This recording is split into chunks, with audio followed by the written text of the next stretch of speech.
SocialQ, in short, we are like any other advertising agency, but with a different approach. And hopefully after the next 15 minutes, you will understand how we're approaching this industry, how do we approach marketing a little bit differently, because right now, in order to connect with your audience, you just need to understand how to get in touch with them.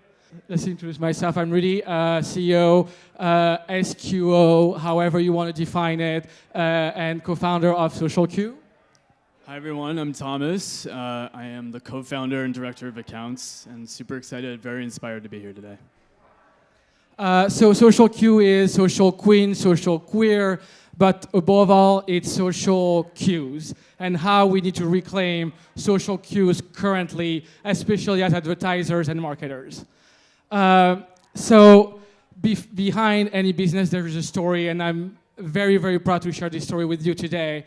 This is a picture I actually show to all the clients we're pitching. And it's not only within the community, but outside. Extremely white-collar people, very boring. And I love seeing their freaking reaction when I just show this picture, because this is just setting the tone for the rest of the presentation.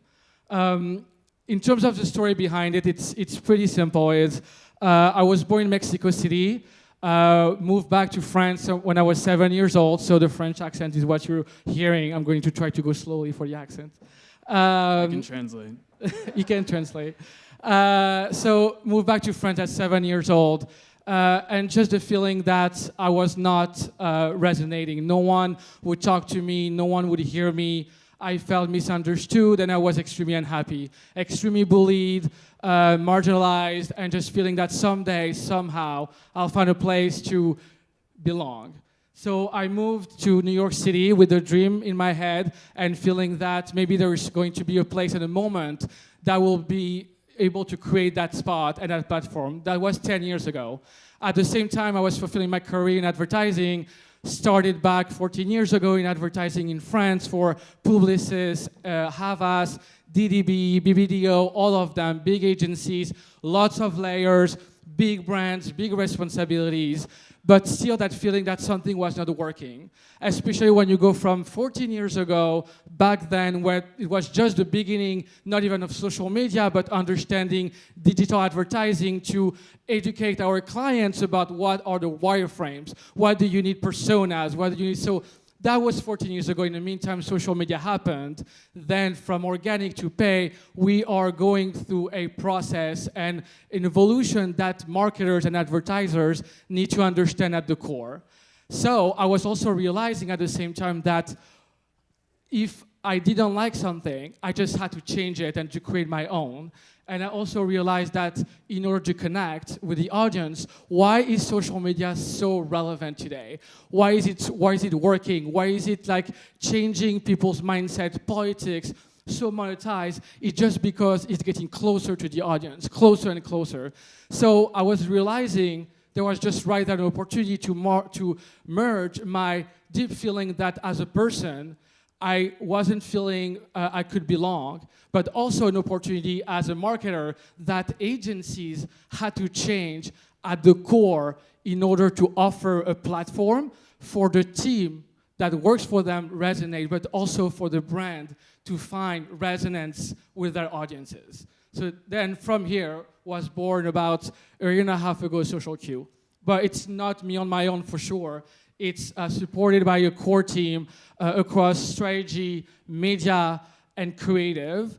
And we went on our own and we created SocialQ. Thomas leading the account. And I just want to point out Maggie Cavalier, who is leading content. She's a rock star in creative, in advertising. I just want to acknowledge her presence. Lover of all things yellow. If you love yellow, talk to Maggie. Okay, so let's get serious a little bit. So marketing has clearly changed for Mark and for a CEO of a social media platform to end up in front of the Congress. Something has clearly evolved and changed. And something that has started about like 8 years ago, very static, on your desktop, just about sharing peer-to-peer content, about sharing babies' pictures, about the latest updates, what's on your mind. That was the first call out on Facebook. What's on your mind? Well, it has become something way, way more powerful, way more monetized, and extremely more mobile. And this is the anchor of how we are trying to address advertising and marketing in a different way. How do you understand this? Up to this. We spend 20% of our day scrolling on mobile, on your newsfeed, 20% of our day. But the core point is we only acknowledge 30% of the content we're being served. What does it mean? An acknowledgement accounts also for just slowing down through your newsfeed. So how, as a brand, how do you get through? How do you break through the noise? How do you get yourself being part of the 30%? And that 30% of content you're being served accounts for the content from your friends. So in that mix, you better be really good at advertising in order to get acknowledged. The second point of the landscape in marketing is the user journey. From just discovering a brand to advocacy.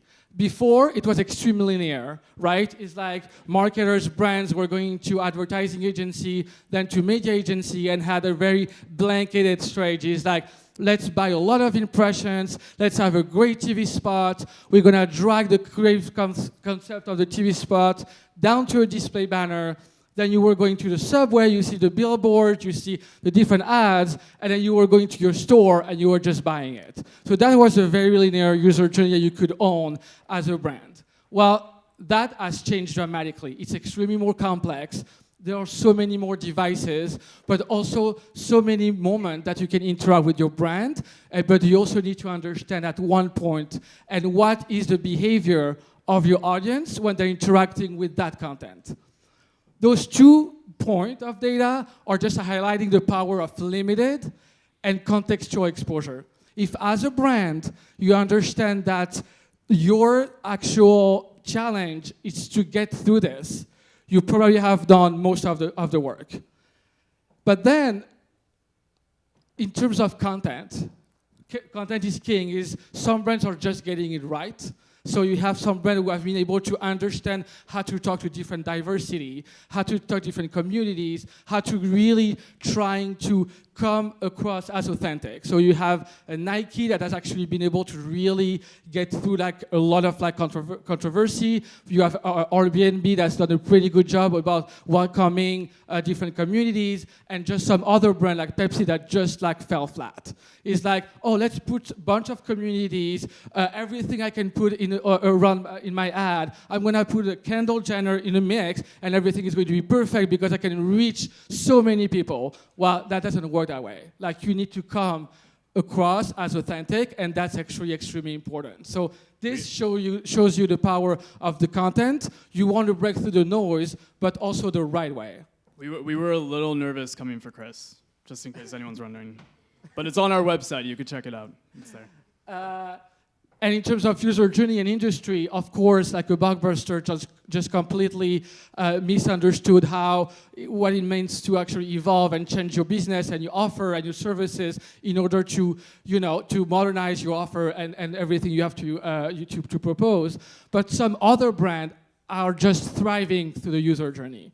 Like, if you understand that Starbucks, it's only coffee, like, you start to understand the power of branding. It's like it became a lifestyle. It became the point of when you meet people, when you meet your friends. It's on you. It's an app. It's a way to train the sales force. It's everything. That's how you try to understand the conversation and try to own the conversation with minorities or with the user journey, and understanding that your audience is just not at the coffee shop. And that altogether shows you that brands can no longer be passive. And when we present SocialQ, we want to be part of that active conversation. You need to surround yourself as a brand, with people, with advertisers, marketers that understand your brand at the core, because they are most likely to understand the audience and to connect with your audience. Now, like a little bit more concretely, we're gonna go concrete to more concrete. That was a little bit more high level, but like if you go back at the source, the 4 Ps, the 4 old Ps of marketing: product, price, place, and promotion. This is how far we need to go back in order to really, really address the shift that's happening in marketing today. So it's not about product anymore, it's about building an identity. It's not about only putting a price on your product and hope for your audience to feel like it's worth it. It's actually building credential, building concrete, authentic credential in order to put a worth on your product or services. It's not only on one place. Retail is dying. It's not only owning your sales force or your different stores. It's about owning the whole user journey at every single point. And it's not about promotion. It's definitely not about promotion. It's not pushing your brand, force-feeding, making sure that they don't have any other choice. Unfortunately, any audience right now have many, many different options. It's actually about persuading. And it's about choosing the tactics in marketing that allow you to persuade your audience, to drag them through the user journey from first discovery to persuasion to advocacy. And then if you start understanding this and understanding that shift, your marketing plan is definitely going to shift accordingly. So overall, the main shift is about passive awareness. Like we've worked with like big brands that were only about buying huge impressions and without any attribution saying that, oh, if I buy like very cheap impressions, I have so many subscribers, I have X number of subscribers, and I don't care about the attribution. That's a very passive awareness. It's like putting the brand over and over and hoping for a conversion. Well, this is not how it works anymore. Everything can be attributed to one click, to one exposure, down to the actual advocacy and acquisition. So it's called what we call at SocialQ active resonance. So as an agency, we stand for branding, presence, and reach that resonates. And this is in everything we do, within our process, in everything we want to put forward, is like, is the audience going to resonate? Is it really digging deeper? And we're going to talk more about this right now. So what is resonance? Resonance is found in telling someone's story, where and how it needs to be told. And this is, I want you to recall today or the past week, the last time you've been exposed to a content and you actually either engaged or slowed down to it. Think about it. What was that brand? What was that content? What was it about that made you feel like, they got me? Well, sometimes it can be just like, I don't know, like Grindr, talking about top and bottom very well, or like very more inspiring brands that are really taking the conversation to the next level and you feel understood. We are all marketers. Like today, Gen Z, millennials, Gen X, like really get it. Like Gen Z especially, or millennials, were born with computers. They understand the game. They understand what brand wants, like the meaning of the brand, the strategy behind it. But at the end of the day, we're all our consumers. We're still buying. We still need clothes. We need to but there is a different parameter into it. It's like, it's not because it's the only brand you know. It's because it's the brand that understands who you are. So that's why you're going to advocate for that brand. So as a business, resonance is grounding yourself in conscience. And that's not just like a rainbow on a t-shirt, exactly what's happening this month. It's like it's just about changing the logo, a rainbow, and like feeling that you can proclaim yourself as supporters or anything. And we were at the conference last week actually, and there are 2 pieces of advice that we've heard from the Coca-Cola team, I think. It's about not only expecting the outsiders to try to be authentic, it's also the insiders showing the path for authenticity. And that's what's happening in June. We feel very, almost overwhelmed. It's amazing to be supported, but by the different by the different hope that it will reach out to us and us feeling better about this. But what about us also showing everyone what's the best way to reach us and to feel, and for us to feel supported. So those, I think, is like important way to look at it. So conscience as a business and the way we approach advertising is just digging deeper. It's like how we're going to ensure in everything we create for our brand, how to ensure that the audience is going to see themselves in the content we're creating, right? And just it starts from us, right? We are we just started. We are a core team. We're pretty nimble, but it also starts from us when we kicked off Gay Pride. As any advertiser, as any advertising agency, is like how can we show that we dig a little deeper at the same time as we're trying to run the day-to-day, our clients, our pitch, our new business. We need to show a little bit of effort, right?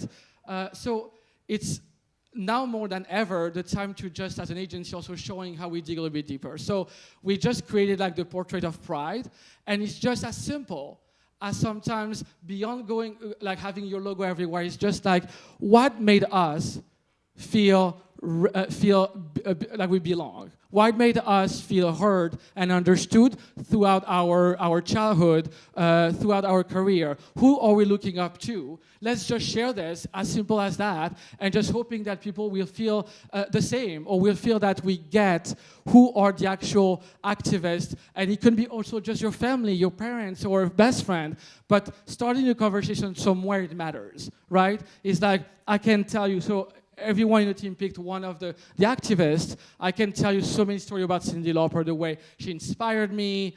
I met her, she kissed me, whatever. But it's very important to us. It was important to us to show a little bit step forward with the mean we had back then, to just show that it's not us proclaiming ourselves as only two gays leading an agency, but it's also digging deeper, create content that inspires a little bit or shares actual stories around what makes us feeling better and feeling more understood. Okay, cool. So just to get a little bit into what that looks like as far as a business and as an agency. I know conscience is kind of a buzzword, kind of like diversity is a buzzword, we say it all the time, but what does it actually really mean? For us, it's really about the who, the what, and the how. So as an agency, it's about the team, it's the people that we bring to the table. It's Maggie, myself, everyone you guys saw on the wall over there, everyone who's part of our network. So we really value people who have different perspectives, who come to the table with different ideas, who we can enable to embrace those perspectives, as well as giving them the chance to also develop them. So we bring in people that actually do the research, that look into the brands that they care about, the ones that we're working with. We create a team of people that are super invested. And the way that we're able to do that is ultimately through the operations. I think this is something that agencies tend to downplay, or they won't really talk about it. They usually talk about it behind closed doors, but ultimately, we want to create a structure that empowers the people. We want to create a situation where people actually want to work with us. So giving them the time, giving them the resources, giving them the pay, giving them everything that enables them to actually ultimately invest in your brand and your product. So we really spend a lot of time developing the systems, the processes to enable that. So ultimately, when you're paying dollars for what you're getting, you're actually getting what you need. And creating that. You know, we have to be creating content constantly now to reach people in the context of limited exposure. So how do we do that? How do we enable people not to burn out? That all comes with operations. And ultimately then funnels down through the approach. So what is resonance marketing? We'll get into that a little bit now. This is how we think about the teams. So we ultimately are a synergistic kind of compilation of creative, strategy, and media. Unlike some agencies or some partners that you might work with, we have everyone under one roof. So we do it all together. All these teams are talking to each other constantly. We don't like to work in silo. We prefer the hard conversations between teams where creative needs to understand how media works, who needs to understand how strategy, account, project management works, et cetera. So we each have our own expertise, but ultimately we come together to define and understand that point of resonance that's going to generate that demand for your consumer. And when we think about it in terms of, actual marketing, I mean, you guys have all seen this before. It's kind of the boring old traditional marketing funnel, thinking about how we take people, this big pool of people, from awareness all the way down through to actual conversion. Ultimately, the way we think about it in this post-paradigm shift of limited contextual exposure, we have to shift it. We have to flip it on its head. It's not about necessarily dragging people down. It's actually about building brands and consumers and audiences up. So from awareness all the way to the consideration and up until conversion. And then when we think about it in relation to, the deeper meaning, the digging deeper, that awareness is really your identity, that consideration is your credential, and that top funnel, part is really that persuasion. And all of these work together. So if one doesn't function properly, you have to go to that source and you have to think, what can I do differently here? How can I build it? They're all part of each other. And in terms of work streams, we think about it as branding, presence, and reach. So again, each of these has its place. Each of these is important. And ultimately, you can start from the point of thinking about your brand, what it is, what is your value, what do you bring to the table, where do you fit in the market? And that's really important. But that informs your presence. It informs your website. It informs your social content. It should be the through line through what you're doing. And then ultimately, that's in informing your reach, which we can't downplay. So in a world of needing to pay, you need to understand how to then amplify the message. You could have the best branding in the world and the best website, but if you don't pay to reach anyone and no one sees it, then what's the point? So again, all these things, the way that we think about them, they work together, and we work together as a team to really define them and help our clients get there. Just getting a little bit into sort of the specifics of what that means in terms of actual things that we do. Everything for branding from research and auditing, if you come with an existing brand or sort of something that's somewhat formed or even fully formed, we'll look at it, we'll take a look, we'll think about how we can help you with the brand strategy. Sometimes we go from the very beginning of brand identity, developing brand guidelines, all the way through to what's really important ultimately is the communication strategy. So how are you getting out? What channels are you on? How are you communicating, ultimately your identity? And then presence, so everything from graphic and motion design all the way down to video editing, production, web design, copywriting, we do it all.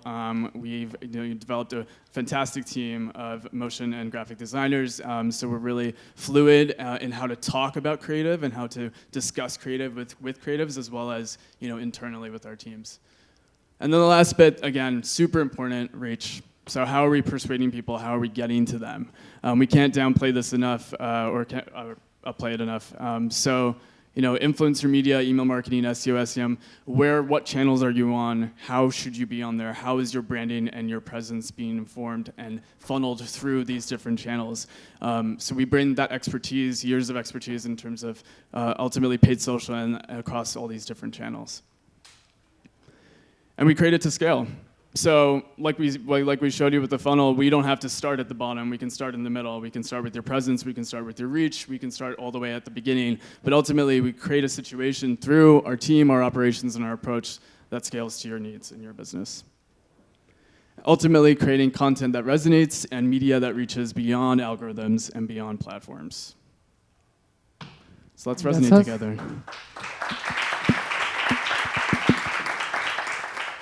Thanks, guys. Please follow us. We have great content. It's pretty fun. SocialQ agency. If you want swags, if you want this little cute pin over here, if you want to be brand ambassadors, if you want to work with us, just SocialQ agency. Thanks, guys.